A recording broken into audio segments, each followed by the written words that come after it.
ओम शांति। आज 11 जुलाई 2025 बाबा के महावाक्य है। मीठे बच्चे, पहले पहले सबको बाप का सही परिचय देकर गीता का भगवान सिद्ध करो, फिर तुम्हारा नाम बाला होगा। प्रश्न है, तुम बच्चों ने चारों युगों में चक्र लगाया है, उसकी रस्म भक्ति में चल रही है, वह कौन सी है? उत्तर है, तुमने चारों युगों में चक्र लगाया, वह फिर सब शास्त्रों चित्रों आदि को गाड़ी में रख चारों ओर परिक्रमा लगाते हैं, फिर घर में आकर सुला देते हैं। तुम ब्राह्मण, देवता, क्षत्रिय, वैश्य, शूद्र बनते, इस चक्र के बदले उन्होंने परिक्रमा दिलाना शुरू किया है। यह भी रस्म है। ओम शांति। रूहानी बाप बैठ रूहानी बच्चों को समझाते हैं। जब कोई को समझाते हो तो पहले यह क्लियर कर दो कि बाप एक है। पूछना नहीं है कि बाप एक है व अनेक है, ऐसे तो फिर अनेक कह देंगे। कहना ही है बाप रचता, गॉड फादर एक है, वह सब आत्माओं का बाप है। पहले पहले ऐसे भी नहीं कहना चाहिए कि वह बंदी है, इसमें फिर मूंझ पड़ेंगे। पहले पहले तुम यह अच्छी रीति समझाओ कि दो बाप है, लौकिक और पारलौकिक। लौकिक तो हर एक का होता ही है, लेकिन उनको कोई खुदा, कोई गॉड कहते हैं। है एक ही, सब एक को ही याद करते हैं। पहले पहले यह पक्का निश्चय कराओ कि फादर है स्वर्ग की रचना करने वाला, वह यहाँ आएंगे स्वर्ग का मालिक बनाने, जिसको शिव जयंती भी कहते हैं। यह भी तुम बच्चे जानते हो, स्वर्ग का रचता भारत में ही स्वर्ग रचते हैं, जिसमें देवी देवताओं का ही राज्य होता है। तो पहले पहले बाप का ही परिचय देना है। उनका नाम है शिव। गीता में भगवान वाच है ना, पहले पहले तो यह निश्चय कराए, लिखा लेना चाहिए। गीता में है भगवान वाच, मैं तुमको राजयोग सिखाता हूँ, अर्थात नर से नारायण बनाता हूँ। यह कौन बना सकते हैं? जरूर समझाना पड़े भगवान कौन है, फिर यह भी समझाना होता है। सतयुग में पहले नंबर में जो लक्ष्मी नारायण है, जरूर वही 84 जन्म लेते होंगे। पीछे फिर और धर्म वाले आते हैं, उन्होंने इतने जन्म हो ना सके। पहले आने वालों के ही 84 जन्म होते हैं। सतयुग में तो कुछ सीखते नहीं है, जरूर संगम पर ही सीखते होंगे। तो पहले पहले बाप का परिचय देना है। जैसे आत्मा देखने में नहीं आती है, समझ सकते हैं, वैसे परमात्मा को भी देख नहीं सकते, बुद्धि से समझते हैं। वह हम आत्माओं का बाप है। उनको कहा जाता है परम आत्मा। वह सदैव पावन है। उनको आकर पतित दुनिया को पावन बनाना होता है। तो पहले बाप एक है, यह सिद्ध कर बताने से गीता का भगवान श्री कृष्ण नहीं है, वह भी सिद्ध हो जाएगा। तुम बच्चों को सिद्ध कर बताना है। एक बाप को ही कृत कहा जाता है, बाकी कर्म कांड व तीर्थ आदि की बातें सब भक्ति के शास्त्रों में है। ज्ञान में तो इनका कोई वर्णन ही नहीं है। वहां कोई शास्त्र नहीं, बाप आकर सारा राज समझाते हैं। पहले पहले तुम बच्चे इस बात पर जीत पाएंगे कि भगवान एक निराकार है, न कि साकार। परमपिता परमात्मा शिव भगवान वाच, ज्ञान का सागर सबका बाप वह है। श्री कृष्ण तो सबका बाप हो नहीं सकता। वह किसी को कह नहीं सकता कि देह के सब धर्म छोड़ माम एकम याद करो। है बहुत सहज बात, परंतु मनुष्य शास्त्र आदि पढ़कर भक्ति में पक्के हो गए हैं। आजकल शास्त्रों आदि को गाड़ी में रख परिक्रमा देते हैं।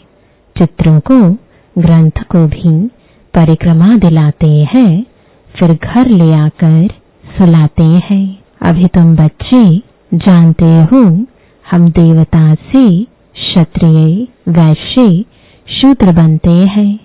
यह चक्र लगाते हैं। चक्र के बदले वह फिर परिक्रमा दिलाकर घर में जाए रखते हैं। उन्हों का एक मुकर्रर दिन रहता है। जब परिक्रमा दिलाते हैं तो पहले पहले यह सिद्ध कर बताना है कि श्री कृष्ण भगवानुवाच नहीं, परंतु शिव भगवानुवाच है। शिव ही पुनर्जन्म रहित है। वह आते जरूर है, परंतु उनका दिव्य जन्म है। भागीरथ पर आकर सवार होते हैं, पतितों को आकर पावन बनाते हैं। रचता और रचना के आदि मध्य अंत का राज समझाते हैं, जो नॉलेज और कोई नहीं जानते हैं। बाप को आपे ही आकर अपना परिचय देना है। मुख्य बात है ही बाप के परिचय की। वही गीता का भगवान है। यह तुम सिद्ध कर बताएंगे तो तुम्हारा नाम बहुत बाला हो जाएगा। तो ऐसा पर्चा बनाकर उसमें चित्र आदि लगाकर फिर एरोप्लेन से गिराने चाहिए। बाप मुख्य मुख्य बातें समझाते रहते हैं। तुम्हारी मुख्य एक बात में जीत हुई तो बस तुमने जीत पाई। इसमें तुम्हारा नाम बहुत बाला हुआ है। इसमें कोई खिटपिट नहीं करेंगे। यह बड़ी क्लियर बात है। बाप कहते हैं मैं सर्वव्यापी कैसे हो सकता हूँ। मैं तो आकर बच्चों को नॉलेज सुनाता हूँ। पुकारते भी हैं आकर पावन बनाओ, रचता और रचना का ज्ञान सुनाओ। महिमा भी बाप की अलग, श्री कृष्ण की अलग है। ऐसे नहीं शिव बाबा आकर फिर श्री कृष्ण व नारायण बनते हैं, 84 जन्मों में आते हैं। नहीं, तुम्हारी बुद्धि सारी यह बातें समझाने में लगी रहनी चाहिए। मुख्य है ही गीता। भगवान वाच है तो जरूर भगवान का मुख चाहिए ना। भगवान तो है निराकार। आत्मा मुख बगैर बोले कैसे। तब कहते हैं मैं साधारण तन का आधार लेता हूँ। जो पहले लक्ष्मी नारायण बनते हैं वही 84 जन्म लेते लेते पिछाड़ी में आते हैं, तो फिर उनके ही तन में आते हैं। श्री कृष्ण के बहुत जन्मों के अंत में आते हैं।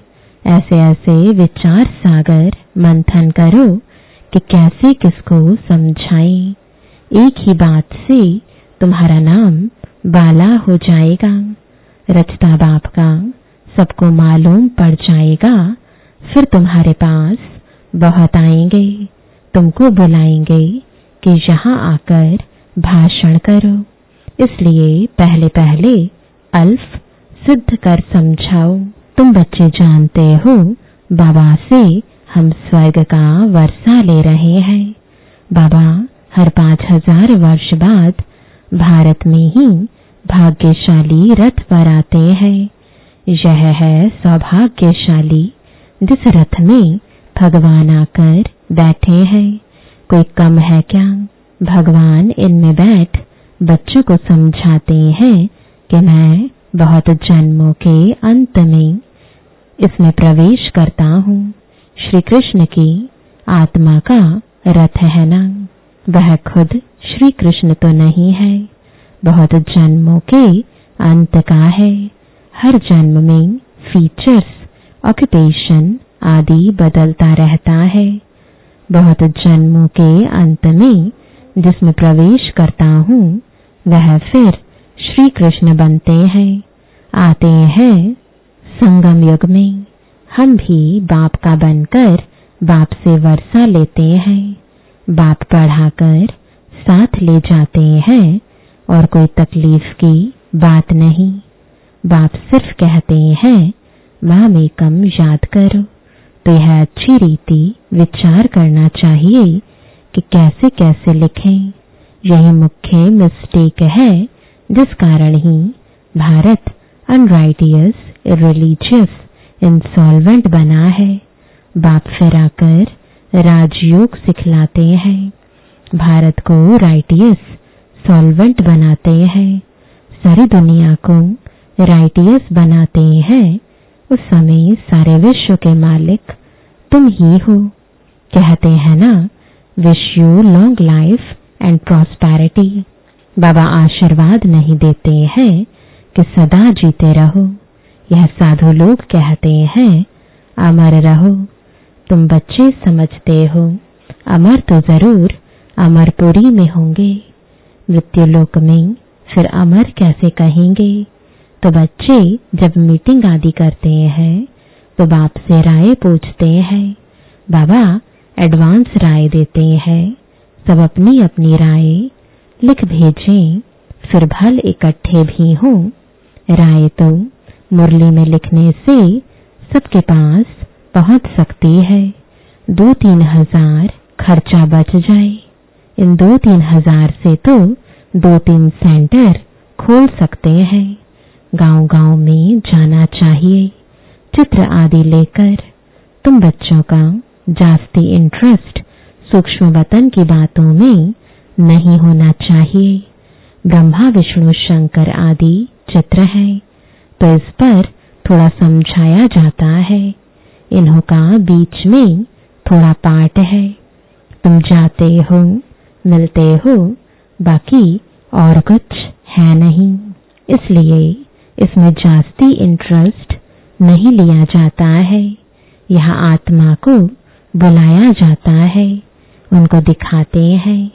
कोई कोई आकर रोते भी हैं, कोई प्रेम से मिलते हैं, कोई दुख के आंसू बहाते हैं। यह सब ड्रामा में पार्ट है जिसको चिट चैट कहा जाए। वो लोग तो ब्राह्मण में कोई की आत्मा को बुलाते हैं, फिर उनको कपड़ा आदि पहनाएंगे। अब शरीर तो वह खत्म हो गया, बाकी पहनेंगे कौन? तुम्हारे पास वह रस्म नहीं है। रोने आदि की तो बात ही नहीं। तो ऊंच ते ऊंच बनना है, वह कैसे बने? जरूर बीच में संगम युग है जब पवित्र बनते हैं। तुम एक बात सिद्ध करेंगे तो कहेंगे यह तो बिल्कुल ठीक बताते हैं। भगवान कभी झूठ थोड़े ही बता सकते हैं। फिर बहुतों का प्यार भी होगा, बहुत आएंगे। समय पर बच्चों को सब पॉइंट्स भी मिलती रहती हैं। पिछाड़ी में क्या क्या होना है वह भी देखेंगे। लड़ाई लगेगी, बॉम्ब्स छूटेंगे। पहले मौत है उस तरफ, यहाँ तो रक्त की नदियां बहनी है, फिर घी दूध की नदी। पहले पहले धुआं विलायत से निकलेगा। डर भी वहां है, कितने बड़े बड़े बॉम्ब्स बनाते हैं, क्या क्या उसमें डालते हैं जो एकदम शहर को खलास कर देते हैं। यह भी बताना है किसने स्वर्ग की राजाई स्थापन की। हेवनली गॉडफादर जरूर संगम पर ही आते हैं। तुम जानते हो अभी संगम है, तुमको मुख्य बात समझाई जाती है बाप के याद की, जिससे ही पाप कटेंगे। भगवान जब आया था तो कहा था मामी कम याद करो तो तुम सतु प्रधान बन जाएंगे, मुक्ति धाम में जाएंगे। फिर पहले से लेकर चक्र रिपीट होगा, डेटिज्म, इस्लामिज्म, बुद्धिज्म। तुम स्टूडेंट की बुद्धि में यह सारी नॉलेज होनी चाहिए ना।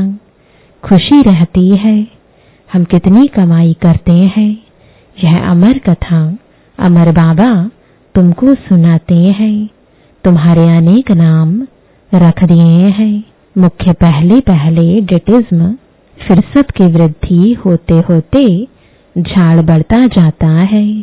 अनेकानेक धर्म, अनेक मतें हो जाती हैं। यह एक धर्म एक श्रीमत से स्थापन होता है, द्वैत की बात नहीं। यह रूहानी नॉलेज रूहानी बाप बैठ समझाते हैं। तुम बच्चों को खुशी में भी रहना चाहिए। तुम जानते हो बाप हमको पढ़ाते हैं, तुम अनुभव से कहते हो, तो यह शुद्ध अहंकार रहना चाहिए कि भगवान हमको पढ़ा रहे हैं। और क्या चाहिए? जबकि हम विश्व के मालिक बनते हैं तो खुशी क्यों नहीं रहती? या निश्चय में कहाँ संशय है? बाप में संशय नहीं लाना चाहिए। माया संशय में लाकर भुला देती है। बाबा ने समझाया है माया आंखों द्वारा बहुत धोखा देती है। अच्छी चीज देखेंगे तो दिल बित बित करेगी, खाएं। आंखों से देखते हैं तब क्रोध आता है मारने लिए, देखे ही नहीं तो मारे कैसे? आंखों से देखते हैं तब लोभ मोह भी होता है। मुख्य धोखा देने वाली आंखें हैं, इन पर पूरी नजर रखनी चाहिए। आत्मा को ज्ञान मिलता है तो फिर क्रिमिनलपना छूट जाता है। ऐसे भी नहीं है आंखों को निकाल देना है, तुम्हें तो क्रिमिनल आई को सिविल आई बनाना है। अच्छा, मीठे मीठे सिकिलदे बच्चों प्रति माता पिता बाप दादा का याद प्यार और गुड मॉर्निंग। रूहानी बाप की रूहानी बच्चों को नमस्ते। रूहानी बच्चों की रूहानी बाप दादा को गुड मॉर्निंग और नमस्ते। धारणा के लिए मुख्य सार है, पहला, सदा इसी नशे व खुशी में रहना है कि हमको भगवान पढ़ाते हैं। किसी भी बात में संशय बुद्धि नहीं होना है, शुद्ध अहंकार रखना है। दूसरा, सूक्ष्म वतन की बातों में ज्यादा इंटरेस्ट नहीं रखना है। आत्मा को सतप्रधान बनाने का पूरा पूरा पुरुषार्थ करना है। आपस में राय कर सबको बाप की सही पहचान देनी है। वरदान है पास विद ऑनर बनने के लिए पुरुषार्थ की गति तीव्र और ब्रेक पावरफुल रखने वाले यथार्थ योगी भव। वर्तमान समय के प्रमाण पुरुषार्थ की गति तीव्र और ब्रेक पावरफुल चाहिए, तब अंत में पास विद ऑनर बन सकेंगे। क्योंकि उस समय की परिस्थितियां बुद्धि में अनेक संकल्प लाने वाली होंगी। उस समय सब संकल्पों से परे एक संकल्प में स्थित होने का अभ्यास चाहिए। जिस समय विस्तार में बिखरी हुई बुद्धि हो, उस समय स्टॉप करने की प्रैक्टिस चाहिए। स्टॉप करना और होना, जितना समय चाहे उतना समय बुद्धि को एक संकल्प में स्थित कर लें, यही है यथार्थ योग। स्लोगन है, आप ओबीडिएंट सर्वेंट हो, इसलिए अलमस्त नहीं हो सकते।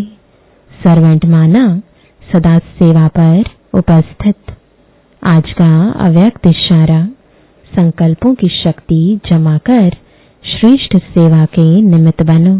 जैसे इंजेक्शन के द्वारा ब्लड में शक्ति भर देते हैं, ऐसे आपका श्रेष्ठ संकल्प इंजेक्शन का काम करेगा। संकल्प द्वारा संकल्प में शक्ति आ जाए, अभी इस सेवा की बहुत आवश्यकता है। स्वयं की सेफ्टी के लिए भी शुभ और श्रेष्ठ संकल्प की शक्ति और निर्भयता की शक्ति जमा करो, तभी अंत सुहाना और बेहद के कार्य में सहयोगी बन बेहद के विश्व के राज्य अधिकारी बन सकेंगे। ओम शांति।